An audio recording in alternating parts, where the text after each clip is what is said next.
Էլջան, շատ ուրախ եմ, welcome to High Talks, շատ ուրախ եմ, որ եկել ես,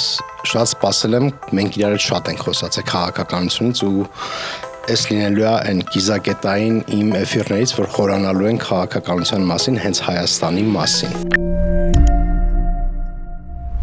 Ես էլ եմ ուրախ Հայկ ջան, նախ շնորհակալություն հայտնել հրավերի համար։ Ինձ էլ շատ հետաքրքիր է լինելու կարծում եմ այս դեպքում խոսել այն երևույթների մասին, որոնցից տարբեր առիթներով մենք էլ տարբեր անտուրաժներում քննարկումների մասնակցել ենք, որոնց մասին եւ որոնցով հետաքրքրված ենք եղել, ոնց հասկանում եմ բավականին երկար ժամանակ։ Էլ մինչև ես քեզ քաղաքական հարց տալը մի հատ ինձ հարց է հետաքրքիր։ Ես ինչքանով հիշում եմ, ինչքանով գիտեմ, դու նախկին քո կյանքում եղել ես մուզիկանտ։ Կարծեմ ջութակար, բայց կարող է սխալվեմ։ Ոնց արվեստագետից հետաքրքրվեցիր քաղաքականությամբ։ Այդ տրայեկտորիան ինձ համար ոնց որ շատ հետաքրքիր է։ Մենք այդ բացատրի հետո արդեն խորանանք մեր բուն ոլորտը։ Շատ լավ Հայկ ջան, մի փոքր ավելի հետ գնամ, որպեսզի པարզ լինի, թե ինչի մասին է խոսքը։ Ուրեմն մենք երկուսս էլ կարծում եմ այն ժամանակների ծնունդ են, երբ այն ասացվածքը, թե երբ դու չես զբաղվում կամ հետաքրքրվում քաղաքականությամբ, քաղաքականությունն է քեզնով զբաղվում կամ հետաքրքրվում, շատ ավելի ակտուալ էր ու գործնականում շատ տեսանելի էր։ Այսինքն խոսքը 90-ականների մասին է, երբ Հայաստանը անկախություն ձեռք բերեց 91 թվականին։ 91 թվականից հետո վստահ եմ դու էլ հիշում ես մութ ու ցուրտ տարիները, պատերազմ եւ այլն, այսինքն բարդ փուլներ, երբ որ եթե անգամ տանը լույս կար եւ եթե միակ հաղորդումը բոլորի տներում, որ բոլորը պարտադիր դիտում էին, դա լուրերն էր, որպեսզի տեղեկացված լինեին, թե ինչ է կատարվում նախ ճակատամարտում առաջին հերթին, այսինքն այս դեպքում Արցախում ինչպիսի իրավիճակ է, եւ առասարակ որպեսզի հասկանային աշխարհում ինչ է կատարվում, կտրված չմնանք։ Այս ժամանակահատվածում արդեն կարծում եմ մեզ բոլորիս, ինձ էլ քեզ էլ մեր սերնդակիցներին առհասարակ դժվար էր թերևս անտարբեր մնալ առհասարակ քաղաքական process-ներին եւ չհետաքրքրվել քաղաքական կյանքով առհասարակ ու թեպետ ես սովորում եի երաժշտական դպրոցում Չայկովսկի, հետո արդեն կոնսերվատորիա, նաեւ ասպիրանտուրա, այնուամենայնիվ միշտ էլ այդ բոլոր process-ներով հետաքրքրված եմ եղել, քանի որ այդ ժամանակահատվածում բավականին լուրջ ու բավականին որոշիչ իրադարձություններ են տեղի ունեցել Հայաստանի Հանրապետության ձևավորման նաեւ համատեքստում, եթե դիտարկենք հոկտեմբերի 27-ը դրանցից մեկը կարող է լինել դրանից առաջին երկու ընտրությունները եւ այլն։ 2003 թվականից երբ սկսեցի աշխատել հեռուստատեսությունում, Կենտրոն TV-ում որպես առավոտյան ծրագրերի հաղորդավար, մենք նաեւ ունեինք բլոգ, լրատվական բլոգ մեր հաղորդման մեջ, ինչպես ցանկացած ժամանակին գոնե հիմա չեմ հասցնում հետևել, չեմ կարող վստահել, ցանկացած առավոտյան ծրագիր եւ բնականաբար դրան էլ մասնակցություն անկախ քեզանից ունենում ես, անկախ նրանից որ դու հետաքրքրվում ես քաղաքականությամբ, դա դարձել է արդեն ինչ որ քո կյանքի հատված, այնուամենայնիվ նաեւ անմիջական մասնակցություն ես ունենում process-ին, այդ լրատվությունը մարդկանց հասցնելու։ Դրանից ավելի հետո, երևի թե 1 կամ 2 տարի հետո ես առաջարկ ստացա աշխատելու իբրև պատգամավորի օգնական, արդեն իսկ, որը որ ժամանակին պատգամավորների հիմա էլ եթե չեմ սխալվում ունեին 2 օգնական, մեկը գրանցված, ֆիքսված եւ այլն, մյուսը ավելի այսպես կամավոր հիմունքներով։ Քանի որ ինձ հետաքրքիր էր ինքնին առհասարակ ոլորտը, համաձայնեցի ու այսպես դրանից հետո արդեն տարբեր պետական համակարգում, տարբեր ինստիտուտներում, այսպես ասեմ, տարբեր էջենսիներում աշխատել եմ։ Եղել եմ նախարարի օգնական, խորհրդական, դա արդեն սպորտի երիտասարդության նախարարությունում, զբաղվել եմ հասարակայնության հետ կապերի համակարգում որ թիվն է սա արդեն հասանք մոտավորապես 2003-ից հետո 2008, 9, 10 ու այս ընթացքում ես բնականաբար հասկացա, որ ինչքան էլ գործնականը հետաքրքիր լինի, դրսից քաղաքականության մասին իմանալը մի այլ բան է, հատկապես policy related ներսում երբ որ արդեն համակարգում ես աշխատում լրիվ այլ է բնականաբար ու երբ որ արդեն ներսում սկսեցի աշխատել ինչ որ պահ եկավ ես հասկացա որ այստեղ թերևս բացի նրանից որ կան ինչ որ տեսական հետաքրքրությամբ պայմանավորված գիտելիքներ եւ այլն պետք կլինի նաեւ թերևս upgrade ուսումնական դիտանկյունից ու սկսեցի փնտրել ծրագրեր, որոնք հնարավոր կլինի դիմել սովորելու համար, խոսքը մաստերզի համար է։ Այդպես ընդունվեցի Լոնդոնի համալսարանական քոլեջ UCL University College London, հենց public policy մասնագիտությամբ ու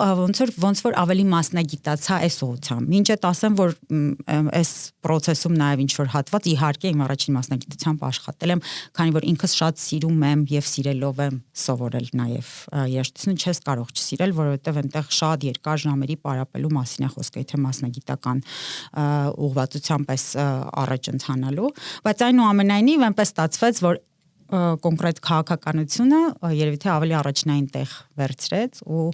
այս ուղղությունը ինչ որ պահի դարձավ նաև աշխատանքային, բացի հետաքրքրությունից։ Դրանից հետո իհարկե աշխատել եմ նաև մասնավոր ոլորտում, որովհետև հետ վերադառնալուց հետո բոլորս էլ գիտենք անժանակ հասամիջեր կատարվում, ավելի շատ նախընտրեցի մասնավոր ոլորտ գնալ հետ չվերադառնալ պետական համակարգ, արդեն 11-ից 12-ը սովորելուց հետո, արդեն 13-ին երբ որ վերադարձա 12-ի վերջում, ու մասնավորում աշխատել եմ էլի բավականին երկար ժամանակահատված, բայց միևնույն է, էլի ինչ որ X պահի հետ վերադարձա որպես վերլուծաբան հեռուստատեսային համատեքստում, ու դրանից հետո արդեն նաև հիմա կանայք եւ գլոբալ անվտանգային ճարտարապետությունը հասարակական կազմակերպությունով իբրև ավագ փորձագետ, էլի վերլուծաբան։ Հոդվածներ չէ՞ գրում իրենց։ Հոդվածներ, այո, եթե անհրաժեշտություն կա նաև ինչ որ մեկնաբանություններ անելու կապված ինչ որ process-ների հետ եւ այլն արդեն նաև հարցազրույցների տեսքով եմ մասնակցում ու այդպես։ Կստացի ես Սայաթնովան եմ ավարտել։ Իմ մոտ այնքան ինձ ստիպելով տարան երաժշտության, որ իմ մոտ ատտարժենիա է առաջացել, ես դաշնամուրին չեմ կարողանում մոտիկանալ։ Ես շատ սիրում եմ երաժշտություն ու տանել չեմ կարողանում նվագելը։ Իմ մոտ նախ լավ չէր ստացվում, ուղղակի այն որ պետք է անել, անում էի։ Երեն քեզ մի հատ ընդհանուր հարց եմ ուզում տամ։ Ոնց ես վերլուծում, թե ինչ եղավ Հայաստանի հետ 90-ականներից անկախությունից ի վեր մինչև հիմա։ Այդ տրայեկտորիան։ Մենք պատերազմ հաղթեցինք, մենք ռեգիոնի ամենաուժեղ երկիրն էինք, մեր Անդրկովկասի եռյակի գոնե տեսանկյունից եմ ասում, նկատի չունեմ բնականաբար Թուրքիա, Պարսկաստան։ Ու այդ տրայեկտորիան հետո ինչ որ մի պահից sense աստիճանաբար, consistent անգլերեն ասածով, sense հետևականորեն սկսեց անկում ապրել։ Բոլորիս աչքի առաջ։ Դու ոնց ես այդ մեկնաբանում։ 90-ականների ժամանակահատվածին, երբ բոլոր սովետական պետությունները ձեռք բերեցին անկախություն, ու բնականաբար բոլորի համար էլ կարծում եմ այդ մի բան էր, որ այնքան էլ սովորական չէր, ու բնականաբար բոլոր երկրներն էլ պիտի սովորեին իբրև անկախ պետություններ գոյատևել շատ երկար ժամանակ, 70+ տարիներ սովետական միության կազմի մեջ գոյատևելուց հետո։ Տարբեր պետություններ այնուամենայնիվ շատ տարբեր օգտագործեցին այդ հնարավորությունը։ Օրինակ, ես կարծում եմ, որ կորսված հնարավորությունների ու նաև պետության քանդվելու ուղղությամբ լուրջ, այսպես քայլերի ժամանակահատված ա եղել հատկապես Ռոբերտ Քոչարյանի իշխանության գալուց հետո, այդ շատ հստակ երևում է, որովհետև եթե մինչև 2000 թվականը իհարկե կային կոռուպցիոն process-ներ, իհարկե այնպես չի որ իդեալական էր, ամեն շատ հեռու էր իդեալական լինելուց, անգամ պատերազմը հաղթելուց հետո, գուցե դա ինչ որ չափով նաև այդ arrogance-ը, հա, այդ ինքնավստահությունը եւ նաև բանը տվեց մեզ, որ մենք ամենաուժեղն ենք ռեգիոնում եւ այլն, բայց այնուամենայնիվ այդ պոտենցիալը, որ մենք ունեինք այն ժամանակ, որ կարող էինք օգտագործել իսկապես առաջամարտիկը դառնալու այդ եռյակ պետությունների միջև, զարգացման դիտանկյունից, պետականաշինության դիտանկյունից եւ այլն, շատ արագ եւ շատ օպերատիվ կերպով մսխվեց տարբեր քաղաքական դերակատարների կողմից, ոչ թե իշահ պետության, այլ իշահ սեփական ինչ որ հետաքրքրությունների շահերի եւ այլն, ինչպես ուզես հիմա կարող ենք անվանել 2000 թվականներից հետո մենք քայլ առ քայլ սկզբից դանդաղ, բայց հետո շատ այսպես բավականին հետևողական կերպով զիջել ենք մեր սուվերենությունը բառիս բուն իմաստով իբրև պետություն դառնալու բոլոր շանսերը ամրապնդվելու մեկ այլ երկրի խոսքի իհարկե Ռուսաստանի Դաշնության մասին է։ Ու սա չի արվել Ռուսաստանի Դաշնության անմիջական պահանջի եւ այլնի հետևանքում։ Սա ավելի շատ ես հիմա որ հետ ենք նայում, վերլուծում ենք, թեպետ եւ այդ ամեն ինչով անցել ենք, ապրել ենք, այդ process-ները կարծում եմ հիշում ենք, այնուամենայնիվ ես չեմ հիշում, որ այն ժամանակ նույն Ռուսաստանի Դաշնությունը վատ հարաբերություններ ունենար Արևմուտքի հետ, այնուամենայնիվ ես չեմ հիշում, որ Հայաստանին ստիպեին ինչ որ տարատեսակ քայլեր անել ինքնիշխանությունը զիջելու իմաստով, որ որովհետև Վլադիմիր Պուտին դեռ նոր էր եկել իշխանության, դեռ Ռուսաստանում կային ինչ-որ նկրտումներ դեմոկրատական պետություն կառուցելու, անգամ ՆԱՏՕ-ին անդամակցելու մասին խոսակցություններ կային, ես վստահ եմ հիշում ես ԱՄՆ նախագահների հետ հանդիպումների ժամանակ էլ պարբերաբար դրա մասին բարձրաձայնվել է, թեպետ Միացյալ Նահանգների արձագանքն էլ գիտենք այդ հարցին, բայց այնուամենայնիվ ուզում եմ ասել Ռուսաստանի Դաշնությունն էլ դեռ այն տրայեկտորիայում չէր, ինչպես դու նշեցիր, ինչ որ դրանից փոքրինչ ավելի ուշ հայտնվեց 2007 թվականից հետո հայտնի Մյունխենյան այդ սպիչից հետո 2007 այո 2007 թվական այնուամենայնիվ այս ժամանակահատվածը կոնկրետ Ռոբերտ Քոչյանը եւ իր իշխանությունը օգտագործեցին որպեսզի ոչ թե Հայաստանը կայացնեն այլ սեփական շահը սպասարկեն Հայաստանի հաշվին Հայաստանի ինքնիշխանությունը զիջելու հաշվին եւ բնականաբար հերթական անգամ որևէ մեկը չեմ կարծում որ չգիտի պիտի արդնշենք որ այնպես չի որ նրանք Հայաստանի Հանրապետության ժողովրդի կողմից ժողովրդավարական այսպես ժողովրդավար կերպով ընտրված իշխանություններ են եղել բոլորն էլ հիշում են եւ 2004 թվականի խայտարակ ընտրությունները երբ ընտրություններին հաջորդած այդ հայտնի հավաքները միտինգները ամենադաժան կերպով ցրվեցին ես դեռ այդ ժամանակ աշխատում էի կենտրոն հեռուստատեսություն դա էլ են ժամանակահատվածներից մեկն էր որ շատ որոշիչ դեր եւ թե խաղաց այն իմաստով որ դու հասկանում ես որ պարզապես չես կարող չհետաքրքրվել այն ամենով ինչ երկրում կատարվում է ու դա անել ու դա չես կարող չանել այսպես չես կարող անել մակերեսային կերպով այսպես ասեմ այսինքն որովհետև այն ամենը ինչ որ տեղի է ունենում շատ որոշիչ ազդեցություն են ունենալու արդեն երկրի զարգացման ուղղության ուղղվածության տրայեկտորիայի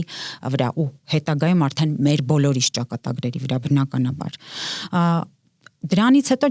արդեն որ ոնց որ ասում են downward դեպի ներքև գնացող ուղղությամբ է գնացել եթե ինչ որ պահ կար որ մենք ունեինք հնարավորություն ունեինք շանս Հայաստանի Հանրապետությունը կայացնելու իբրև պետություն ապա այդ շանսը ոչ միայն մսխվեց այլ ես կարող եմ ասել այսպես գիտակից կերպով այդ շանսը պարզապես զոհաբերվեց ինչ որ սեփական շահերի սպասարկման օրակարգերին Սերժ Սարգսյանի իշխանությունը իհարկե տարբերվում է Ռոբերտ Քոչյանի իշխանությունից թեկուզ նրանով որ փորձեր արվել են այնուամենայնիվ ինչ որ չափով հարաբերություններ կարգավորելու եւ տարածաշրջանային երկրների հետ եւ նաեւ Եվրամիության հետ կնքված ասոցիացիան այսպես պայմանագրի մասն էլ բոլորս հիշում ենք 13 թվականին իհարկե հետ կանգնելու process-ում ու դրանից հետո ավելի նեղ այսպես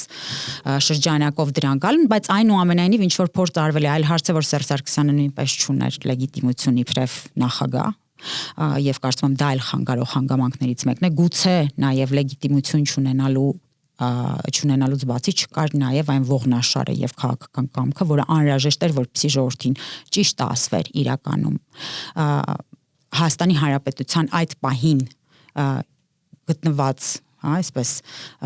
իրավիճակի մասին, այսինքն ես ըստ իս քաղաքական գործիչների համար մեկ եւ ամենակարևոր, այսպես պարտականություններից մեկը իրենց ղեկավարած մարդկանց երկրի քաղաքացիներին ճշմարտությունը այդ պահին արկա ճշմարտությունը կարողանալ ասելն է։ Մեզ այդ ճշմարտությունը երբևէ չեն ասել իրականում քաղաքական դեմքերը, ղեկավարները եւ այլն դրանք բանակցել են լրիվ մի բանի մասին, բայց ժողովրդին ներկայացրել են մեկ այլ իրողություն, երբ փորձում էին դա ինչ որ կերպ քննարկել, հիշում ես ասում էին որ չի կարելի այդ մասին բարձրացնել, process-ներ են, որոնք կարող են խանգարվել հետևանքում անվտանգություն եւ այլն բայց որևէ կերպ ժողովրդին չի կոմունիկացվել այն հեռանկարները որոնք Հայաստանին սպասվում են իրականում ոչ թե խնդիրները լուծելու այլ այդ խնդիրները երկարաձգելու հետևանքում ես հիշում եմ շատ մարդիկ կային ովքեր ասում էին այս հարցը Նույն Ղարաբաղի հարցը որը որ երբ թե ամենակարևոր խնդիրներից մեկն է եղել Հայաստանի Հանրապետության կազմավորումից հետո ասում են կարող ենք ձգել 50 տարի 60 տարի կարող է այսպես մնալ այսինքն այդ մտածելակերպը ոնց որ թե ինքնախապեյությամբ զբաղվելուց բացի թեպետ ես վստահ եմ որ այն դերակատարները ովքեր հարցով զբաղվում են շատ լավ տեղեկացված էին թե ինչ է կատարվում հնարավոր չէր տեղեկացված չլինել հատկապես 2007-8 թվականից հետո երբ Ադրբեջանը սկսեց շատ ինտենսիվ կերպով զինվել եւ դա ռուսական բոլոր անկյուններից առաջին հերթին ռուսական ուղղվածությունից, որտեղից 4 միլիարդից ավել զենք գնելու մասին պայմանագիր կնքվեց, իսկ Հայաստանը այդ հարցը բարձրացնել պարզապես խուսափում էր բոլոր իմաստներով։ Իսկ բարձրացնելու դեպքում էլ հիշում ես վստահ եմ թե ինչ պատասխաններ էինք ստանում, որ դա բիզնես է եւ այլն, այդպես էլ փորձում էինք կերակրել, ավելին միայն դա չէին անում, տեղում էլ ոչ մի թիզականություն էին քարոզում ժողովրդին։ Այսինքն ոչ միայն իրականության մասին չէր խոսվում, այլև ճիշտ հակառակն էր արվում։ Այնինչ նույն դերակատարները հենց առաջին դեմքեր շատ լավ գիտեին, թե կուլիսների ետև ինչ է կատարվում։ Ես այս որ ասեցիր, այս ոչ մի թիզականության մասին խոսալը, ես մեկ այլ բան էլ ասացիր, գնում էին մի բան էին բանակցում, գալիս էին ժողովրդին ճիշտը չէին ասում։ Ինձ մոտ տպավորությունն է ինձ համար, որ երբ որ այս բոլոր դոկումենտները բացեցին եւ ինձ թվում է ես ոչ մի նորություն չիմացա։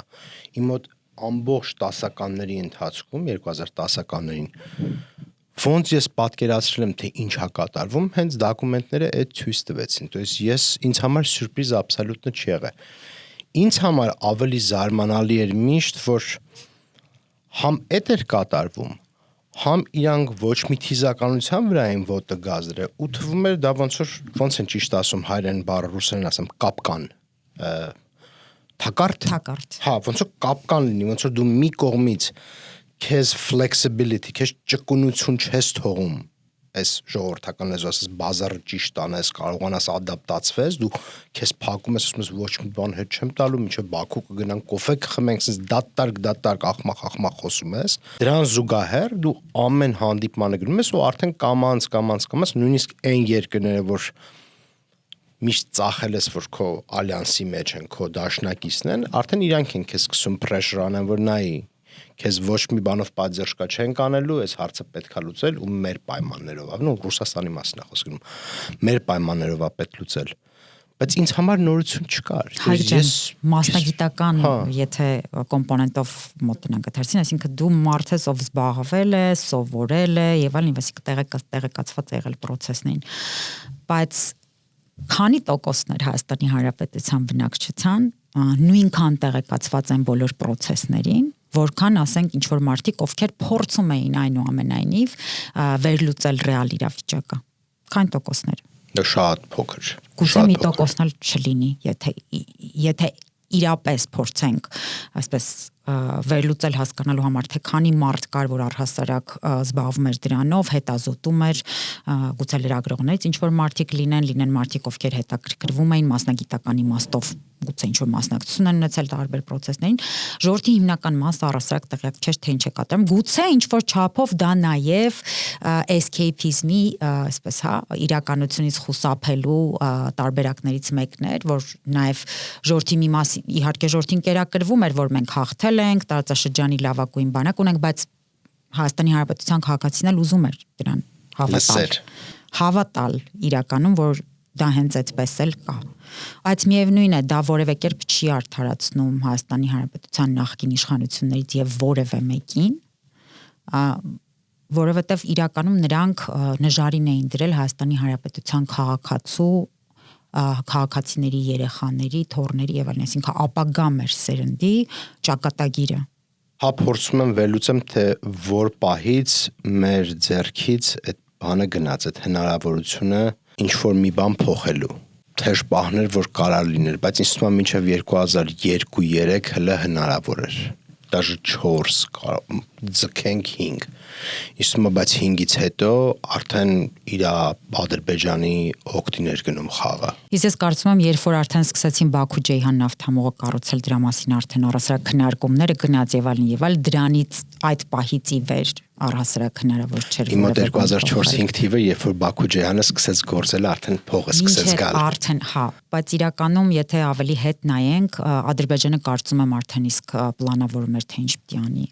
Հեյդար Ալիևն էլ իր որդու օգտին հետ քաշվեց հենց այդ ժամանակահատվածում, ու նաև դա ֆիքսվեց հենց եթե հետ ենք նայելու, ֆիքսվեց նաև այդ Քիվեստի բանակցությունների կոմպոնենտով, երբ սկզբում բանակցում էր նրա մասին, որ մեղրու հատված էին զիջում դրա դիմաց իբրև թե ստանում էին Ղարաբաղը, այնինչ իրականում ըստ իս այստեղ ռազմավարական լուրջ են, որ ձիով քայլ, որ ասում են արեց Ալիևը նրանով, որ ուղակի նույն Ղարաբաղը այդ մի բանակցային process-ով դարձրեց, կոնֆլիկտը դարձրեց իրավունքի կոնֆլիկտից, հա, դարձրեց ավելի շատ տարածքային պահանջի եւ բացի դրանից նաեւ տեղափոխվեցինք Հայաստանի Հանրապետության տարածք, որտեղ դու այսպես բանակցում ես քո սեփական պետության ինչ որ մի հատվածը փոխանակելու մեկ այլ հատվածի հետ, որ նրանք թեպետ եւ պնդում էին, որ Հայաստանի Հանրապետության մաս է, բայց իրականում միջազգային իրավունքի այսպես տարով պայմանավորված որևէ կերպ որևէ պետություն դեռ դա ժամանակին Տեր-Պետրոսյանը արձանագրեց Լիսաբոնի հայտնի գագաթնաժողովից հետո չէր ճանաչում որպես Հայաստանի Հանրապետության մաս։ Ես կարծում եմ այն պահին, երբ որ արդեն իսկ բանակցությունները սկսվեցին Բաքու-Ջեյհան նավթամուղի, որը իդեպ մեր իշխանությունների կողմից որևէ կերպ չբանակցվեց, որպեսզի Հայաստանի Հանրապետության միջով անցկացվի, որը նաև կդառնար հերթական թերևս նաև անվտանգային այդ գարանտիաներից մեկը, որը թույլ կտար զսպող հետագայում պատերազմների համատեքստում, եթե դիտարկենք ավելի խաղաքարտ ունենալ ձեռքում, չբանակցվեց որևէ կերպ, ժամանակ տրվեց, որպեսզի Ադրբեջանը կառուցի, վերջացնի այդ նավթամուղը, սկսի գումար աշխատել։ Ես կարծում եմ այդ պահից ի վեր արդեն մենք երևի թե կորցրել էինք հնարավորությունը այդ խաղում որևէ փոփոխություն անելու, որովհետև Ադրբեջանը սկսել էր արդեն պատրաստվել եւ այսպես գաղափարական դիտանկյունի դիժորքին պատրաստելով եւ առհասարակ նաեւ զենքի գնման այդ pattern-ներին եթե նայենք, այդ նաեւ այդ իմաստով պատրաստվել պատերազմի։ Ինձ մեկ-մեկ ապշեցնում է, թե այս ամեն ինչից հետո էլի շարունակական, թե մարդիկ ոնց են մտածում քաղաքականության մասին, ոնց են վերլուծում իրավիճակը։ Օրինակ ինձ ուղղակի ապշեցնում է, որ ես տեսնում եմ կրթված մարդ, այսինքն նշանակում է ինքը գնացել է ինստիտուտ, գոնե դասի նստել է, գրել կարդալ գիտի, ու երբ որ հարցնում ես արգումենտը, ասում ես 2020 թվականին ոնց եղավ, որ Ռուսաստանը որևէ ձևով չխառնվեց, ինչ որ բալանսավորողի դիրք տաներ պատերազմը, թեկուզ կանգնացներ ինչ որ ձևով, ասենք պատճառ են բերում, ասում են Փաշինյանը չգնաց аэроպորտում Պուտինին դիմավորի։ Ասում են, ասենք հասուն մարդիկ, կրթություն ունեցող մարդիկ։ Նու, ասում են այդ պայմաններից, այդ պատճառներից մեկն է, բայց դա իրանք համարում են պատճառ։ Այս քաղաքական մտքի բանը, դիապազոնը, ասենք թե այդ մեջն է, տղայականության բանը կա, որ ախպեր Պուտինի պես տղա է գալի, ու ասենք թե Փաշինյանի պես տղան չի գնում դիմավորի իրան аэроպորտում, այդ ключевой խնդիր է։ Նախ երևի երկու դիտարկում ունեմ, միշտ չի որ կրթությունը, դիպլոմները, անգամ լավագույն համալսարաններում, այսպես առհավատ չային, հա, խելքի կամ անալիտիկ հնարավորությունների։ Դա մեկ, ես շատ բազում անգամներ եմ կյանքում համոզվել դրանում, մեր շրջապատում էլ կան բազում մարդիկ, ում թե ես, թե դու ճանաչում ենք, էլի եթե հետ վերադառնամ մեր կրթական ժամանակահատվածին, երկուսս էլ լույս հիմնադրամի միջոցով կրթաթոշակ ենք ստացել ուսանելու համար դրսում, նաև լույսի շրջանավար, լույսի կրթաթոշակառուներից շատերի մոտ եմ դա նաև նկատել։ Դա մեկ, երկրորդ հերթին, սա կարծում եմ էլի escapism-ի իրականությունից փախնելու կամ նախկինում ինչ որ իրականություն կառուցված արդեն, հա, ինչ որ կոնստրուկտներ ուղեղում ունենալու եւ այդ կոնստրուկտներից հրաժարվել չցանկանալու նաև գործոնով է պայմանավորված, մարդիկ ուզում են հավատալ, որ X-ը պատահեց, որովհետև Y-ը պատահեց դրանից առաջ։ Այնինչ չեն ուզում իրականության հետ հաշվի նստեն, մի փոքր ավելի խորը գնալ, կամ չեն, երկրորդ պատճառը կարող է լինել, հա, դիտարկենք մյուսը, չեն հավանում ներկայիս իշխանություններին ինչ պատճառով, ոչ թե չեն հավանում նրանք ինչ են անում, այլ չեն հավանում պարզապես ներկայիս իշխան, տարբեր պատճառներով։ Մեկի մոտ դա կարող է լինել Ղարաբաղի պատերազմից հետո իրականության հետ այսպես չհաշտվելու հանգամանքը, մյուսի մոտ կարող է լինել նախորդ իշխանությունների հետ ինչ-որ ձևով կապակցված լինելու, նրանց հետ աշխատած լինելու կամ նրանց գործելավոճը ինչ պատճառներով հավանելու հանգամանքը, տարբեր բաներ կարող են լինել, բայց ես նկատել եմ, որ մեզ մոտ ինչպես եւ Միացյալ Նահանգներում այսօր այդ բաժանվածությունը, այդ պոլարիզացիան այնուամենայնիվ ներկա է, այսինքն հավերացում, այո, հստակ տեսանելի է, այսինքն մարդիկ չեն էլ երբ որ խոսում ես մարդու հետ հասկանում ես, որ նրանք ռեալ ինչ-որ պատճառ չունեն որի վրա հիմնվելով սիրում են կամ չեն սիրում ներկայիս իշխանություններին, պարզապես կա ինչ-որ մի հստակ կետ, որից հետո նրանք որոշել են, որ չեն ուզում իրականության հետ առերեսվեն որևէ կերպ, եւ դրա մեղավորն են կարգելու ներկայիս իշխանություններին ու ինչ էլ լինի, ասելու են նրանք են մեղավոր եւ վերջ, որպեսզի իրենք այդ իրականության հետ որևէ կերպ չառերեսվեն կամ հաշվի չնստեն։ Սա կարծում եմ միայն հայկական ֆենոմեն չի, որտեղ այսօր նույն բանը տեսնում ենք եւ Միացյալ Նահանգներում, եւ եվրոպական տարբեր երկրներում, որովհետեւ մարդիկ հնարավորություն ունեն իրար հետ շփվելու տարբեր սոցիալական հարթակներում,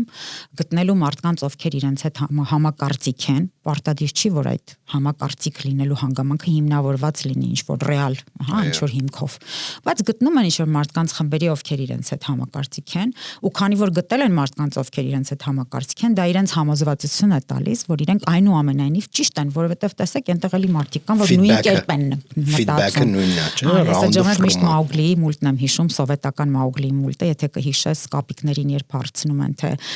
ով է այդպես մտածում, հիշում ես, Մաուգլին է հարցնում, որ մենք բոլորս ենք այդպես մտածում, ու սա տակ։ Մոտավորապես այսպեսի ինչ որ մի ֆենոմեն է կարծում, որովհետև մարդիկ գտնում են ինչ որ support support group-եր կամ սատարող խմբեր, որտեղ իրենց զգում են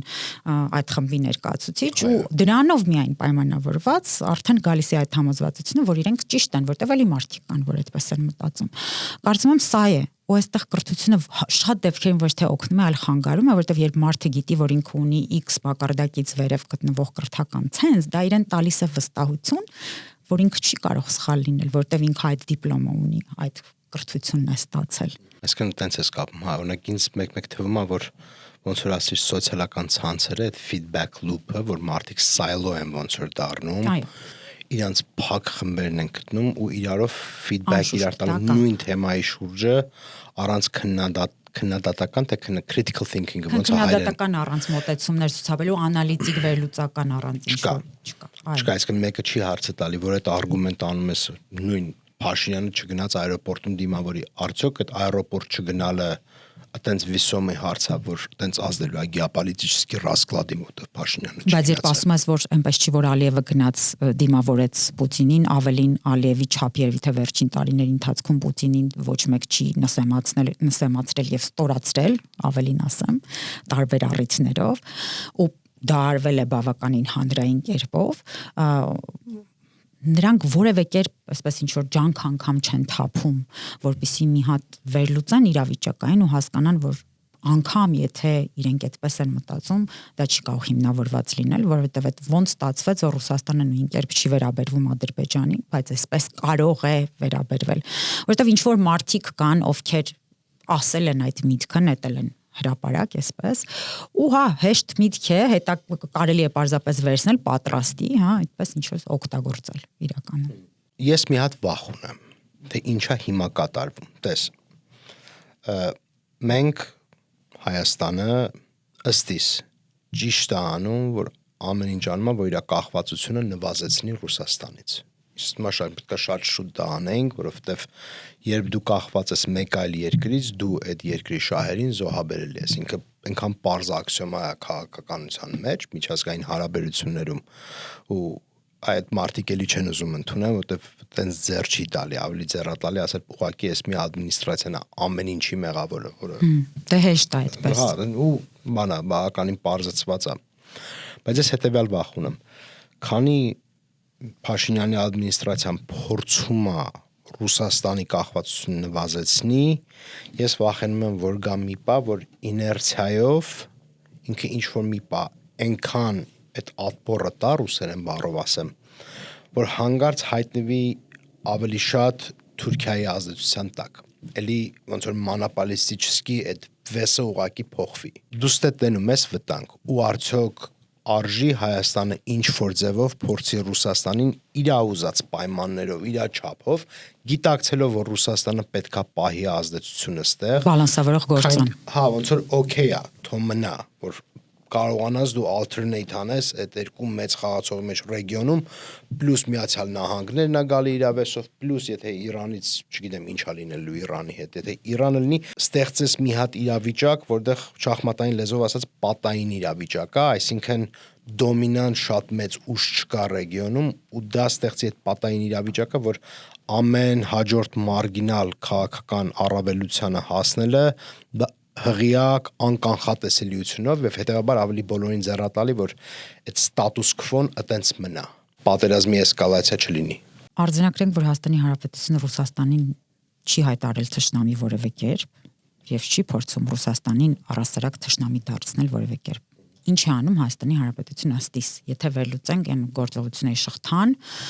որի ականատեսնենք 21-22 թվականների իրողություններից հետո, երբ արդեն ունեին խնդիր Հայաստանի սահմանների հետ կապված, երբ Ռուսաստանը իր պայմանագրերը ոչ հապկով, ոչ էլ երկում համատեքստում կնքված պայմանագրերի պարտավորությունները այդ պայմանագրերով ենթադրվող առասարակ չիրականացրեց։ Հայաստանի Հանրապետությունը պարզապես փորձում է այն leverage-ը, այն լծակները, որ Ռուսաստանի Դաշնությունը Հայաստանում կարողացել է ձեռք բերել վերջին մեր անկախության տարիների առնվազն 30 տարիների ընթացքում, մոտ 18 թվականից հետո նույնպես, որովհետև փորձ չարեցինք առանձնապես այդ ազեցան գոտուց հետ քաշվելու։ Ես կարծում եմ այս պահի դրությամբ իշխանությունները պարզապես փորձում են այդ լծակները մաքսիմում նվազեցնելու եւ բերելու հասցնելու այնտեղ, օրինակ ինչպես Ադրբեջանում է հիմա։ Ադրբեջանի օրինակին մի փոքր ավելի ուշ կանդրադառնամ, որպեսզի Ռուսաստանի Դաշնությունը չունենա հնարավորություն մեզ պարտադրելու անել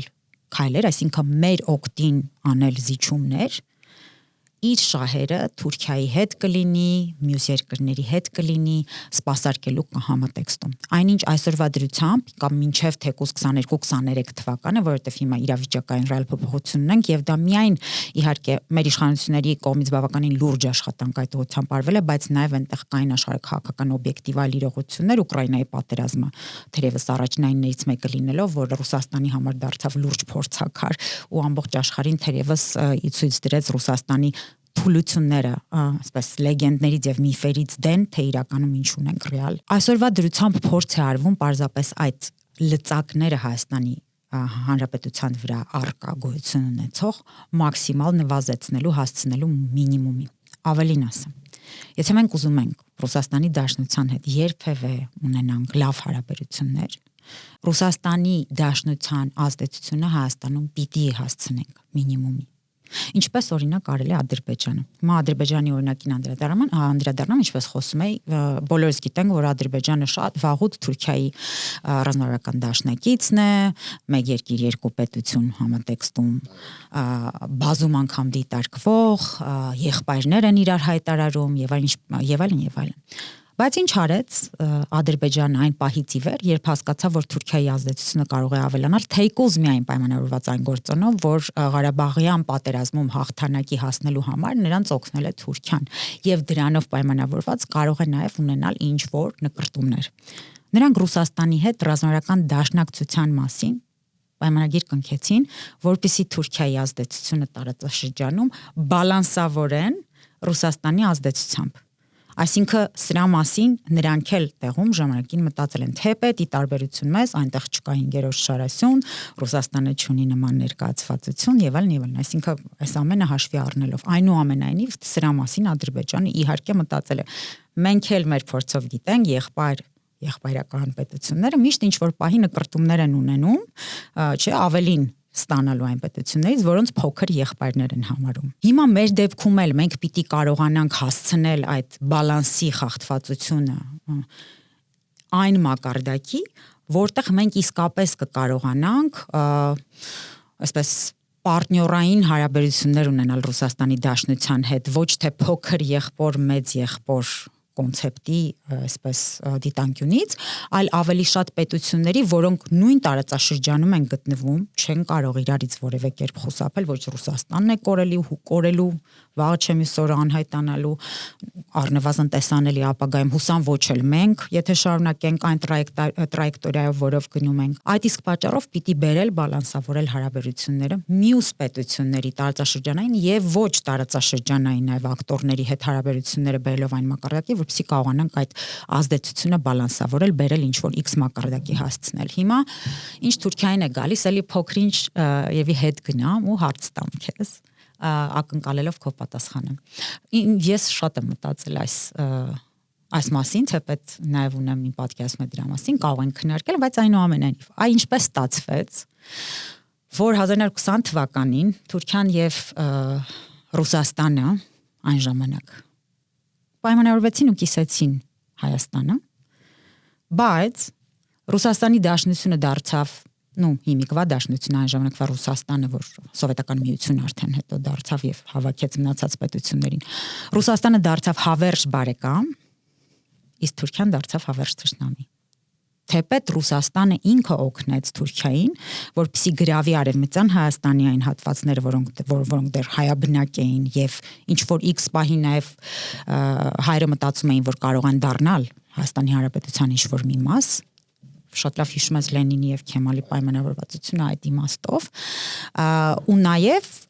Հայաստանը այդ իմաստով օգտագործեց իբրև այսպես մանրադրամ, կարող ենք ասել, որպեսզի Թուրքիայի հետ իր հարաբերությունները կարգավորի։ Այ դրա ֆենոմենը քեզ հասկանալի է առհասարակ, թե ոնց է ստացվել ծրագրավորելու մեզ այնպես, որ այս սովետական միության ժամանակահատվածի ինչ որ տասնամյակներում մեր մեջ մտցնեն, որ Ռուսաստանը մշտական բարեկամ է, իսկ Թուրքիան մշտական թշնամի, այնինչ երկու պետությունն էլ մեր նկատմամբ նույն նկրտումներն են ունեցել, շատ դեպքերում Ռուսաստանը մեր միջոցով Թուրքիային վճարել է իր պարտքերը ինչ որ X բան ստանալու ակնկալիքով եւ այլն եւ այլն։ Իմ կարծիքով սենց է, նայ։ Ցեղասպանությունից հետո Հայաստանի խորհրդայնացումը ինչ որ մնաց Հայաստանից։ Ինքը որպես քաղաքական entity, որպես քաղաքական միավոր միանում է Սովետ միությանը, այսինքն հայերը ապրում են սովետական Հայաստանում, բայց ինքը մեծ քաղաքական միավորի ներսում ինքը ինչ որտեղ, չասեմ սուվերեն չէ, բայց ինքը ինչ որ ավտոնոմ կարելի ասել ինչ որ չափով բանա, սուբյեկտ է, որտեղ իր ներքին կյանքը, ազգային կյանքը ինչ որ ձևով շարունակվում է։ Ու այդ մարդիկ, ովքեր հավաքված են Հայաստանում, այդ ցավը, ցեղասպանությունից հետո այդ ցավը կրողներն են։ Ու իրանք սկսել են ապրել Սովետ միության տակ, Պակալենիա է փոխվում, սերունդ է փոխվում։ Ու ինքը այդ արդեն դիրժավան սկսում է անկալել, որ իր երկիրն է։ Հա, ինքը աշխարհի երկու մեծ պետություններից մեկի մի մասն է։ Ու մի կողմից այդ հպարտությունը կա, այդ pride-ը կա, կապ չունի, որ մենք գիտենք Սովետ միությունը, ասենք թե ինչ կարգի երկիր էր, ասենք թե իր տնտեսությունը ժամանակին ինչպես էր վերաբերվում սովետական միության քաղաքացիներին։ Հա, այդ սաղ դերած մի կողմ, հետո ըստ Բակալենիայի ինքը փոխվում է։ Նայած որ Բակալենիային, որ սերնդի մասին ես այդ խոսում, բայց քաղաքական միավոր սովետական Հայաստանը սովետական միության մի մաս է։ Ինքը այդ պրոպագանդայի դաշտում է։ Արևմտյան Հայաստան գոյություն չունի։ Այնտեղ մարդ չկա, որ պրոպագանդա անես։ Շատ լավ, ես այստեղ երևի մի փոքր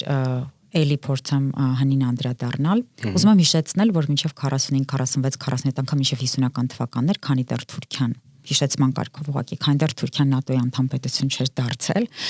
եւ սովետական միության լավ բարեկամ էր համարվում, Հայաստանում սրա մասին վկայում է եւ Ռաֆայել Իշխանյանը, իդեպ ծնողներից լավ բարեկամ ժամանակին, մեր անկախականներից երրորդ ուժի բացառման օրենքը հայտնի հոդվածի հեղինակ, որը ըստ իս պիտի մեր դպրոցներում դասաբանդվի, վերլուծվի, առհասարակ նոր սերնդին առհասարակ պիտի սովորեն, պիտի դառնա եւ հիմնակարերից մեկը, որը պիտի հնարավորություն տա նաեւ մտածողություն փոխելու, ինչեւէ հետ վերադառնալով։ Մինչև 50-ական թվականները Թուրքիան բարեկամ պետություն էր եւ ավելին Հայաստանում արգելված էր թուրքերին գրական, հեռուստատեսային, որևիցե ժանրում արվեստի իբրև թշնամի դիտարկել։ Եթե հիշում ես այն ժամանակ թշնամի էր իբրև դիտարկում Դերենիկ Դեմիրճյանի վեպերը, եթե նաեւ նկատի ունենանք եւ այլն, թշնամիները մեր դեռ այն ժամանակվա Իրանն էր, Պարսկաստան այն ժամանակվա։ Հայտնի իրողություններով պայմանավորված ժամանակին Պարսկաստանը, Իրանը, Միացյալ Նահանգների դաշնակից պետություն էր եւ այլն եւ այլն։ Իրողությունները փոխվեցին 50-ականներից հետո, երբ երկրորդ համաշխարհայինից հետո Միացյալ Նահանգներն էլ հասկացավ, որ իրեն տարածաշրջանում անմիջական դաշնակից պետություն է անհրաժեշտ, եթե սովետական միության հետ սառը պատերազմը շարունակվելու եւ Թուրքիան կարողացան համոզել բերել այսպես այս կողմ Թուրքիան էլ պարտված պետություններից մեկն էր էլի կրկին երկրորդ համաշխարհայինի։ Եվ ով զարմանք Դրանից հետո անմիջապես փոխվեց քարոզչությունը։ Ուզում եմ հիշեցնեմ, որ նույն գենոցիդի մեջ այդ հուշարձանը, որը որ ունենք, 50-ամյակին։ 50-ամյակը չէ, հենց անմիջապես մեր Եղեռնի նվիրված հուշահամալիրը, որը որ ունենք, ժամանակին սկսել են կառուցել 50-ական թվականներին, գաղտնի պրոյեկտ է եղել, չեն իմացել թե ինչ է լինելու, ավարտվելուց հետո միայն հասկացել են թե ինչ մասին է խոսքը, եւ ամենազարմանալի բանը, որ մի մեծ պետությունում 15 պետություններից կազմված, որտեղ մաքսիմալ ջանքեր գործադրվում ազգային, այսպես բնորոշ ինչ-որ բաները ջնջելու եւ մարդկանց ընդհանուր ինչ-որ մի գաղափարախոսությամբ նմանեցնելու եւ բերելու ընդհանուր մի գծի մեջ, Հայաստանում հայտնվում է հուշահամալիր Եղեռնի, որը որ մեր անցյալի մասին է, որպեսզի մենք հանկարծ չմոռանանք, թե ժամանակին ինչ է տեղի ունեցել Թուրքիայի հետ, Թուրքիան կրկին հիշեցնում են, թե ինչ է արել մեզ, այդ ինչը որևէ կերպ ներելի չէ, որ ասես վատ բան է, ասես ոչինչ չասել, Եղեռն է իրագործել Հայաստանի Հանրապետություն, այն ժամանակին Հայաստանի բնակչության նկատմամբ, հայերի նկատմամբ հանրապետություն չունեինք, պետություն չունեինք, բայց այնուամենայնիվ, մինչ այդ դրա մասին չէինք խոսում, առհասարակ չէինք հիշում, եւ հետո 50-ականներից հետո 60 քանի թվականին, եթե չեմ սխալվում, բացվել Եղեռնի հուշահամալիրը։ Դրանից հետո հանկարծ մենք նորից սկսում ենք հիշել, ամեն տարի գնալ, ծաղիկ խոնարհել, արձանագրեմ, չեմ ասում չհիշենք։ Պարզապես ես իբրև մարդ, ով որ նաև զբաղվում է վերլուծություններով, փորձում եմ հասկանալ, թե դրա ետևում իրական պատճառներից մեկը որն էր։ Շատ ժամանակ մեծ պետությունները, կայսրությունները իրենք չեն ուզում ուղիղ իրենց անմիջական հակառակորդներին ինչ-որ բան ասել։ Դրա համար նրանք ունեն պրոքսիներ։ Կամ անմիջական հիմա, ինչպես տեսնում ենք, անմիջապես իրենց դեմքով եւ ձեռքով չեն կռվում իրենց անմիջական հակառակորդների հետ։ Դրա համար իրենք ունեն պրոքսիներ։ Այսինքն մեզ այն ժամանակ օգտագործելով մեր ցավը, Եղեռնով պայմանավորված մեր ցավը, որը որ իսկապես երևի ամենամեծ ողբերգություններից էր, առաջին գրանցված, ֆիքսված Եղեռնն էր, որ իրագործվեց, ցեղասպանությունն էր, որ իրագործվեց որևիցե ժողովրդի նկատմամբ, նրանք դա օգտագործում են իբրև գործիքայնացնում են, այսինքն ցեղասպանությունը, որպեսզի մենք միշտ հիշենք, որ Թուրքիան մեր նկատմամբ ինչ է իրագործել, կապ չունի, որ Ռուսաստանը ժամանակին օգնել է Թուրքիային Եղեռնի իրականացնել։ Դրա մասին իհարկե չենք խոսում, որպեսզի Թուրքիան միշտ լինի մշտական թշնամի, իսկ իրենք միշտ ներկայանան իբրև մշտական, ու երբ անհրաժեշտ է, իրենք կարողանան Հայաստանին, հայերին, այսպես օգտագործել Թուրքիայի դեմ ինչ որ բաներ ասելու կամ եթե անհրաժեշտ լինի Թուրքիայի դեմ խոսելու նպատակներով։ Իրենք չեն ուզում դա անել, իրենց պրոքսիի միջոցով են դա անում կամ այդ պայթրությամբ Սովետական միության անդամ երկրներից մեկի միջոցով են անում։ Այդ ինչ որ անում է Ռուսաստանը նորմալ չի։ Իբրև կայսրություն։ Իբրև կամ գոնե նկրտումներ ունեցող հա կայսրությունը վերականգնելու ինչ որ պետություն։ Իսմանի обязательно որպես կայսրություն, որպես լյուբոյ պետություն, որը իր սիտուացիան գեոպոլիտիկի փորձում է ուժեղացնի ի համեմատ այլ երկրների, ու ինքը ունի ստեղ մի հատ պրոքսի մեկին, որը եթե հանգարց մեծ պատերազմ եղավ, ու այդ ռեգիոնը խաղի տակ եղավ, ինքը օգտագործելու է այդտեղի ժողովրդին, Mən որ ասում եմ թող եթե պետքա սպանեն, թող սկզբից սրանց մաքրեն, մինչև մոտիկանան իմ սահմաններին, մինչև հասկանամ ինչ եմ անում, կոպիտ ասած։ Անշուշտ, բնական է։ Բայց ես այս ամեն ինչը ինչ որ լսում եմ, իմ մտքով ոնց որ ասում եմ, ոնց որ թե նորմալ քաղաքականությունը է դա։ Այսինքն մենք սովորենք արժեքներ, ոնց որ ես քո ասացի այդ մասով չեմ ասում, բայց մարդիկ ընդհանրապես երբ որ լսում են, իրանք սովորեն մարդկային արժեքներով գնահատել պետություններ, արժեքներով, որն է ճիշտ, որն է սխալ, որն է օրինակ ես շատ պրոռուսական հանձանց հետ որ խոսում եմ, որ փորձում են ավելի simplified, ավելի հասարակ բացատրեն, թե Ուկրաինան ոնց եղավ, ասում են, այ դու հասկանում ես, ոնց որ պատկերացրա դու մի բան ունենաս, տենց բանով են ախում, ես մի պես շիշը ունես, ու մեկը գալիս է ուզում է քո շիշը վեկալի, այ դու ինչ կանես, դու կռիվ կանես, ասում եմ, ես հասկանում եմ ձեր օրինակը ուր է տանում Միացյալ Նահանգները, փորձում են Ուկրաինային վերցնել Ռուսաստանից, ես հարց եմ տալի, ասում եմ, իսկ ինչի չպետք է անեն, ասում եմ ոնց, բայց այդ Իրանը չի, Իրանն է, ասում եմ, բայց եթե նա ավելի թույլ է, ինչի չպետք է անեն։ Այսինքն ես բարոյականությունը աբսոլյուտն դնում եմ մի կողմ, իմ մոտ խնդիրը գալիս է ուժեղ են, աշխարհը անարխիա է, կենտրոնական իշխանություն չկա, անում են։ Այդ արդեն մեր հայրից գործն է հասկանանք լավ, եթե սես պիտի մեզ օգտագործեն, ուրեմն միգուցե պետքա թուրքերի հետ նորմալ հարաբերություն կարողանանք, որ երրորդ անգամ գլխներիս սա չգա, փորձենք բալանսի մեջ խանք ու նույն ձևով զգուշ լինենք թե Իրանի հետ, թե Միացյալ Նահանգների, թե Ռուսաստանի հետ ու մի քիչ այդ ամբիցիաները, որ ծովից ծով Հայաստան մի քիչ հասկանանք իսկական քաղաքականությունը ոնց է, որ ոտի տակ չընկնենք։ Լեովին համամիտ եմ, պարզապես երբ որ մենք խոսում ենք բազմադարյան բարեկամության եւ բազմադարյան թշնամության մասին, այդ համատեքստում, երբ որ մենք նայում ենք խնդրին, պիտի հասկանանք, թե իրականում ինչից հետո է եղել եւ առասարակ այն պետությունները, ովքեր փորձում են շախմատի տախտակի վրա ֆիգուրները տեղաշարժել, իրականում ինչ նպատակներ են ունեցել, հա, X գործողությունը անելիս, այսինքն որպեսզի մենք կարողանանք հետագայում ճիշտ որոշումներ կայացնենք, պիտի փորձենք իրավիճակը ոչ թե մեր ցանկացածին համապատասխան տեսնել, այլ տեսնել իրականում այն ինչ տեղի է ունեցել ու արդյունքում ճիշտ է սա եւ ոչ թե պետք է փորձենք ինչ-որ մեկին այսպես բան կարգել, չգիտեմ, սատանա կարգել մյուսին հրեշտակ կամ Աստված, այլ պարզապես պիտի փորձենք ռեալ անալիզ անել, որ հասկանանք մեր քայլը այս իրավիճակում որն է լինելու։ Կարծում եմ 22-23 թվականից հետո Հայաստանի Հանրապետության իշխանությունները հենց այդ ճանապարհով էլ սկսեցին գնալ։ Այսինքն առերեսվել այն իրողությունների հետ, որոնք մենք ունենք, ոչ թե փորձենք մեզ խաբել, համոզել, որ ինչ որ մի բան X պահից կփոխվի, այլ առերեսվել այն իրողությունների հետ, որ մենք ունենք, ինչպես օրինակ դու բանկում ունես 1000 դրամ, թե ունես $100,000։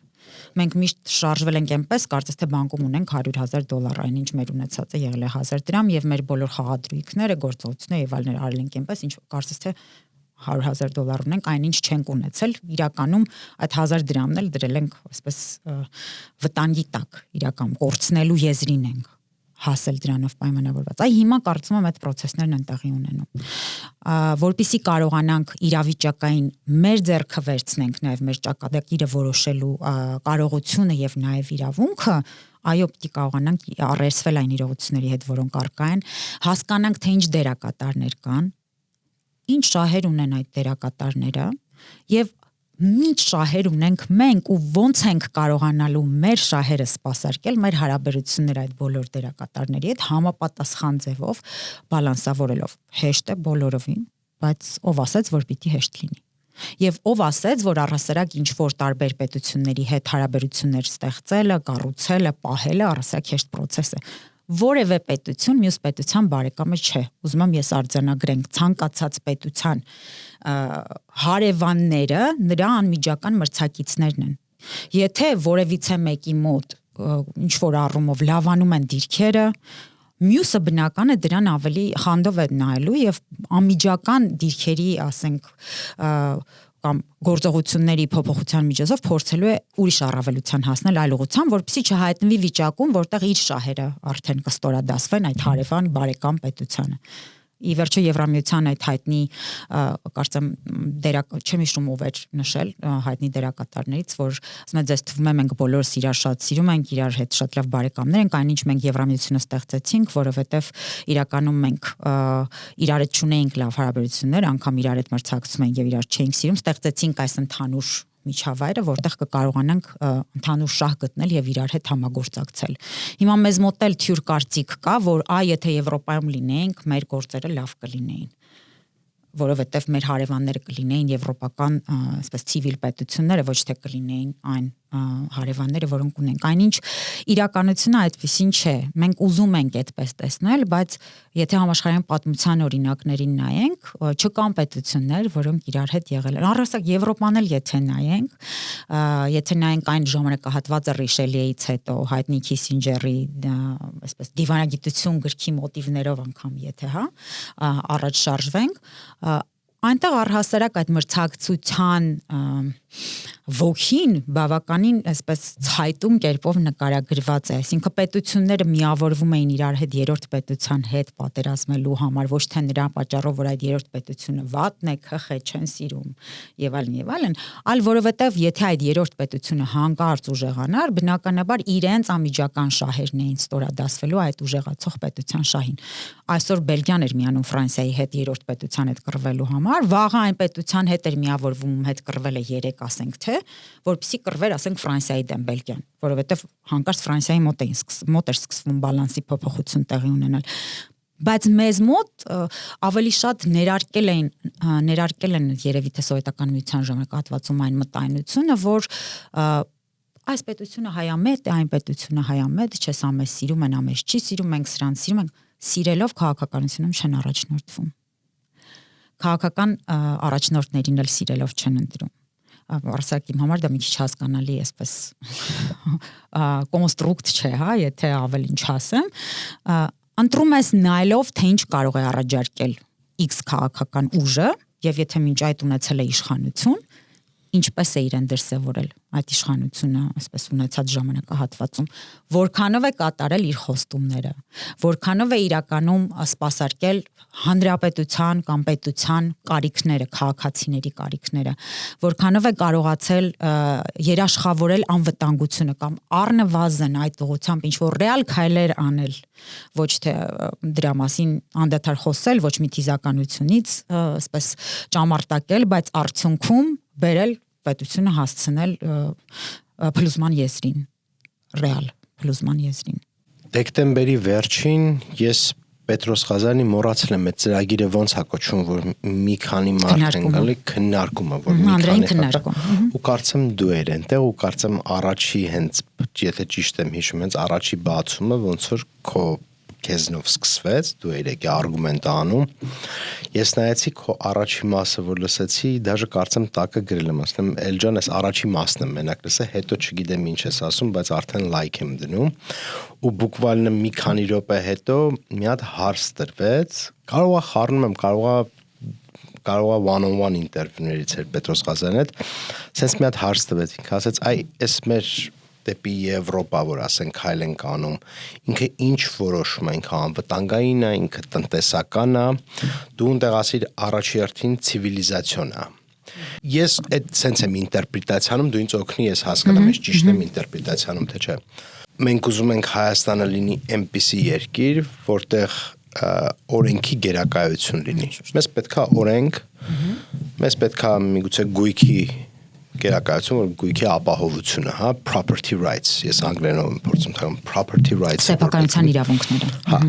ինչ որ չափով խոսքի ազատություն, մարդու իրավունքներ, այսինքն մենք ուզում ենք դեպի այդ ստանդարտը գնանք։ Իմ հարցը, որ իմ մոտ մի քիչ հարցական է մնում, որ կուզենամ ինձ բացատրես, այն ինչ որ մենք ուզում ենք դառնանք այդ տիպի պետություն, միևնույն ժամանակ արդյոք մենք արտաքին քաղաքականությունը ոնց որ պետքա զուգահեռ տանենք դրան, թե ավելի ճիշտ է այդ բալանսավորված է, որ մենք ոչ մի ուղղությամբ չենք գնում, մենք բոլորի հետ ենք խորացնում մեր հարաբերությունը, ու մենք մեր ստանդարտները ներսում փորձելու ենք անենք ավելի արևմտյան երկրների մոդելով։ Ու ձգտենք։ Ըստ իս հենց ցիվիլիզացիոն ասելով ես արժեքաբանականը եթե հենց այդպես եմ ձևակերպել, որովհետև ես բարբար չեմ հիշում ինչ եմ ասել, բայց այս դեպքում ցիվիլիզացիոն ասելով հիմա էլ եթե ասեմ, արժեքաբանականը միանշանակի նկատի ունեմ։ Արևմտյան զարգացած երկրներում, OECD երկրներում, եթե այդպես վերցնենք, հա, արժեքաբանությունը ինչպիսին է, օրենքի գերակայություն, ժողովրդավարություն, ու մնացած այն ամենը ինչ որ դու նկարագրեցիր մարդու իրավունքներ եւ այլն եւ այլն։ Այնինչ այն երկրները, որոնց հարևանությամբ մենք գտնվում ենք, նաեւ Ռուսաստանի Դաշնությունը, որ մեր մեծ եղբայրներ, հա, մինչեւ վերջերս առնվազն ճակերտավոր։ Այս կոնստրուկտների հետևից կամ այս արժեքների հետևից երբևէ չի գնացել։ Իրենք միշտ ձգտել են լինել կայսրություն, իսկ կայսրություն լինելու համար իրենք պիտի ունենային ետնաբակեր կամ այսպես support հանող, հա, իրենց այսպես կողքից նաև այդ իրենց ֆլանգերը փակող փոքր երկրներ, որտեղ կարող են իրենց անվտանգային գոտին ֆիքսեն կամ պարզապես իրենց տարածքը մաքսիմալ մեծացնեն, որպեսզի հնարավորինս անվտանգային այդ գոտին մեծանա։ Բուֆերը, այո, բուֆերային զոնա, շնորհակալություն։ Ինչպես ժամանակին Քիսինջերն էլ նշում էր, Ռուսաստանը միշտ այդ տրամաբանությամբ շարժվել, նաև ցարական Ռուսաստանը գրավում էին ինչ որ տարածքներ, ասում էին մեզ դա անհրաժեշտ է անվտանգային բաներով այդպես համատեքստով պայմանավորված, հետո այդ բուֆերի համար եւս մի բուֆեր էին գրավում, որ նրանք ֆիքսում էին, որ սա բուֆերային զոնա է, եւ այդպես շարունակ։ Այսինքն այս տրամաբանության մեջ, այսինքն կայսրության տրամաբանությամբ են շարժվում։ Իրենց չի հետաքրքրում ոչ օրենքի գերակայությունը, որովհետև դժվար է իրականում այդ ուղղությամբ լուրջ քայլեր անել նմանատիպ մեծ պետությունում։ Ես չգիտեմ, մնացած մեծ պետությունները, օրինակ Երևի Չինաստանին հաջողվել է այսօր ինչ-որ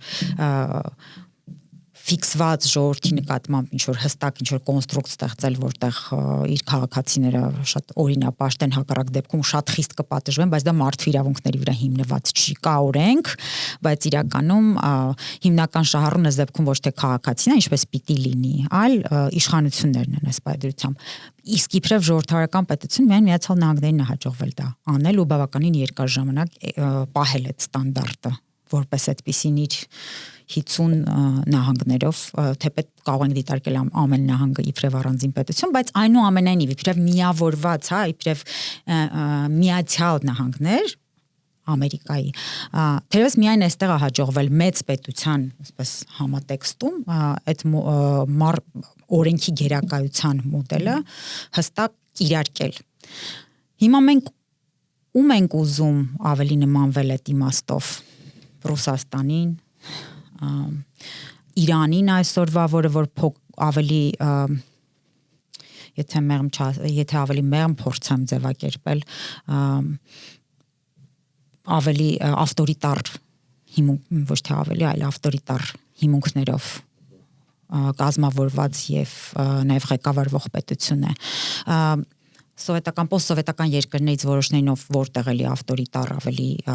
հստակ, այսպես ուղղվածությամբ են առաջնորդվում, թե այն պետություններին, ում հաջողվել է այդ զարգացման փուլը հաղթահարել, պայմանավորված նաև ցիվիլիզացիոն, մշակութային ինչ-որ կոմպոնենտով, ու գալ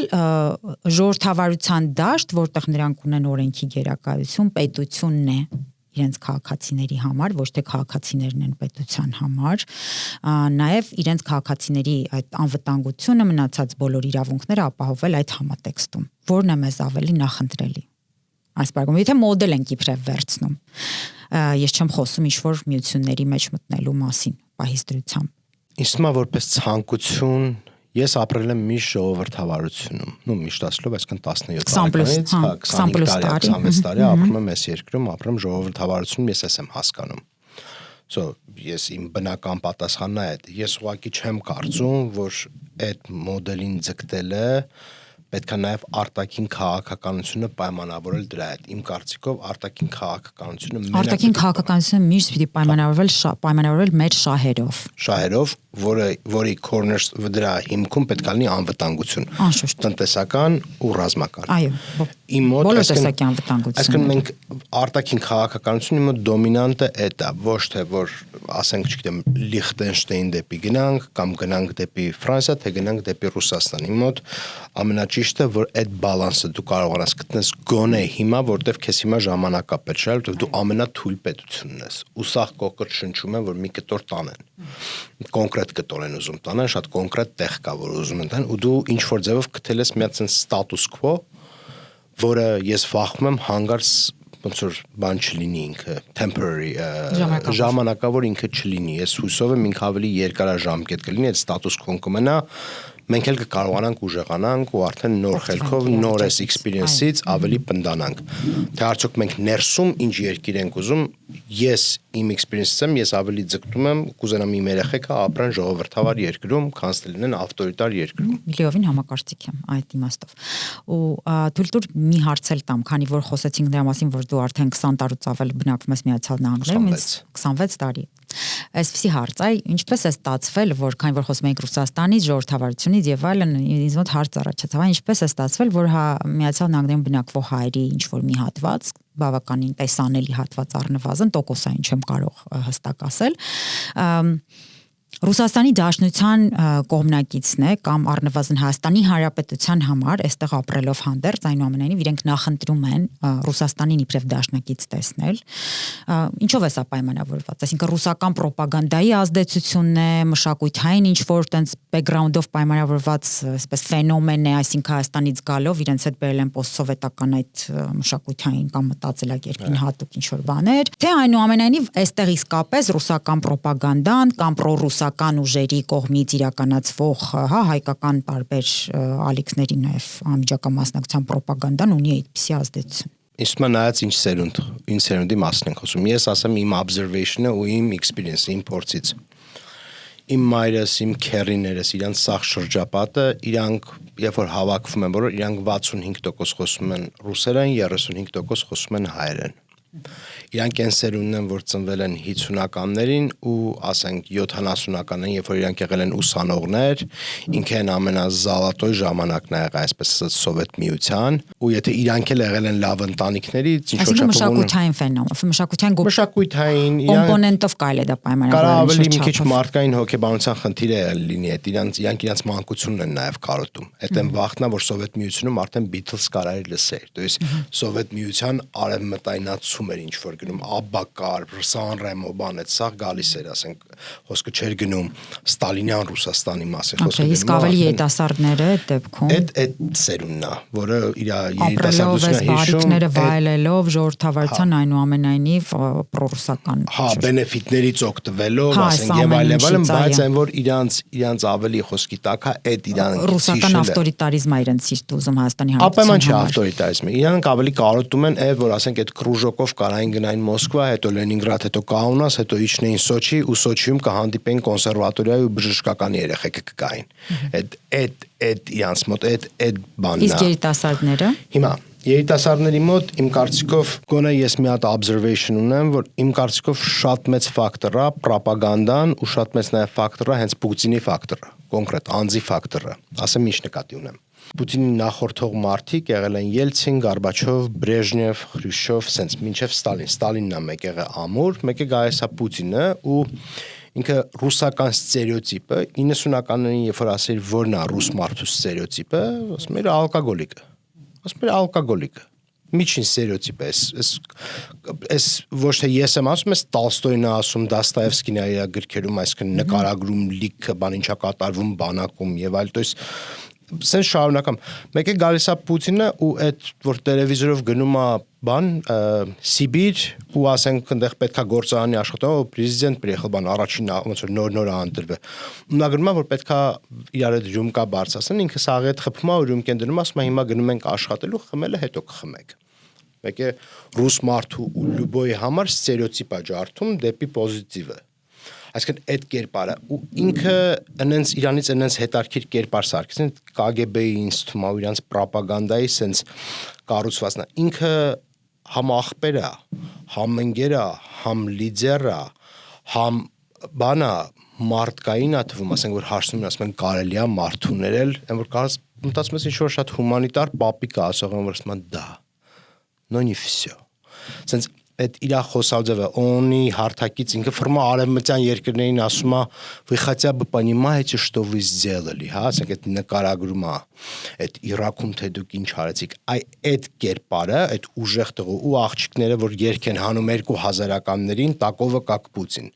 ինչի է այդ երգը պոպուլար ասում է չի խփելու ասում է ինձ չի ծեծելու ասում է ինձ չի դավաճանելու չի հարփելու, այս չի անելու, то есть ինքը լիքը ստերեոտիպ ասում, որ կա տղերքի մոտ ու ինքը ասում է այս տղուն եմ ուզում։ Ու ինքը այդ դերն է սիրուն տանում։ Ռոպագանդան շատ ուժեղ ա եղել ու իր կերպարը օրինակ Մեդվեդևի վրա ռոպագանդան չի աշխատում։ Ինքը այդքան չի բանում։ Մեդվեդևը կարող է լավորին, եթե նայես ինքը ավելի լինի ինձ եվրոպացու արտաքինով, քան Պուտինը։ Պուտինը ավելի ռուս մուժիկի արտաքին ունի։ Բայց իր այդ սալդատ, բայց ինքը այդ սալդատը իր քայլելու ձև է, ձեռը քայլելու, մի ձեռը էս կողմ են կողմ այդ խոսալ, այդ պիջակը ճիշտ պայն հանել է էս կողմ են կողմ, այդ կերպարը շատ ազդել է։ Երիտասարդները նայում են ու իրաց մոտ այդ տղայական կոմպլեքսն է, ուզում են նման լինեն, աղջիկների մոտ է ինքը այն տղեն է, որը բանի մեջ է։ Այսինքն այնուամենայնիվ ռոպագանդան։ Որտեղ այդ ամեն ինչը ռոպագանդայի կոմպոնենտներ են, այսինքն կերպարի ստեղծման ուղղությամբ էլ ռոպագանդան է աշխատում, առասարակ եւ այլն եւ այլն։ Օրինակ Նավալնին ինչքան դեմ էր Պուտինին, ես կարծում եմ Նավալնին համարյա շանս չունի իրան կրելու, բայց ուրիշ տղա կար, որ իրան հանգիստ կար Նեմցովը։ Դե դրա համար Նեմցովին վերացրեցին։ Այդտենց վերացրեցին։ Նեմցովը որտեվ համիրա խոսալում էր ինքը ուրիշ ձև։ Նավալնին ավելի աշխատասեր էր, ինքը գնում էր սա կոռուպցիայով բան հերթով մի հատ նախշկանով ոնց է Սիմոնյան բան դրանց վրա ծրագիր էր անում։ Ինքը տենց պրոգրամայով սենց աշխատում էր, այդ աշխատասեր ինքը ցույց էր տալի ինչա կատարում։ Նեմցովին այդ կարիք չկար։ Բայց Նեմցովը այնտեղ էր, որ այդտեղ մրցակցություն Պուտինի համար շատ ավելի դժվար էր։ Բոյով սիմպաթիչնի աղջիկների կողմից սիրված, ծանր պաշտոնով, տենց երիտասարդ տարիքից սիստեմի մեջ ու շատ կոպիտ ձևով, դրա համար չէր կարա դիմանալ, այդ չպետք է լիներ դաշտում։ Ու չէր կարելի իրան թողել, որ ինքը կենթանի մնա։ Իմ կարծիքով ռոպագանդան, կարծիքով մարդկանց կոմպլեքսները իրար հետ կոմպլեքսվեկած ու վերջին բանը, որ ուզում եմ ասեմ, սա մեծ վտանգ է նաև Ռուսաստանի համար, ինչի Պուտինից հետո իր կոշիկները հագնող չի լինելու։ Ով որ գա, այս խնդիրների հետ որ պետքա դիլ անի, որոնց բերել հասցրել է հենց ինքը Պուտինը։ Իր ցախ քայլերով, իր այս Ուկրաինայում ասած, ամեն ինչը արձանագրենք էլի, ու աստիճանաբար վատանում։ Հիմնական մեղավորն ով էր այստեղ։ Ու աստիճանաբար այդ սախ սիստեմի վատանալը, բայց հետարքիր է Ռուսաստանում հնան անկում ապրում, Պուտինի ռեյտինգը մնում է բարձր։ Հիմա սարկածը թե սարկած չի, կարելի է դեբատի ենթարկել։ Ենթադրենք սարկած նույնիսկ լինի կամ սարկած, այդ չի հարցը։ Հարցը այն է, որ ով ուզում է գա հաջորդը, ինքը կամերայի առջև այդ խարիզման այդքան տարվա, որ ինքը արել է, կապ չունի մենք իրան սիրում ենք թե չէ։ Կապ ունի թե Ռուսաստանի ժողովուրդը ոնց է անցալում են։ Այդ կոշիկները հագնող շատ դժվար է լինելու թե ով լինելու։ Ես ոչ Պատրուշովի մեջ եմ տեսնում այդ, ոչ Բորտնիկովի մեջ եմ տեսնում։ Իստեղ դու Պուտինի տեսնում ես ինքը համ զինվորն է, համ սպորտսմենն է, այդ բոլորն է։ Այս է իմ կարծիքը։ Ու կարելի է սրա վրա էլ ավելի հետո խորանալ։ Բայց ոնց հասկանում ժամանակ չունենք էլ։ Так что քեզ շատ մերսի որ եկար, իսկ մա շատ հետաքրքիր խոսակցություն էր, ես քեզ շատ շնորհակալ եմ։ Քեզ էլ շատ շնորհակալություն, Հայկ ջան։ Սիրով։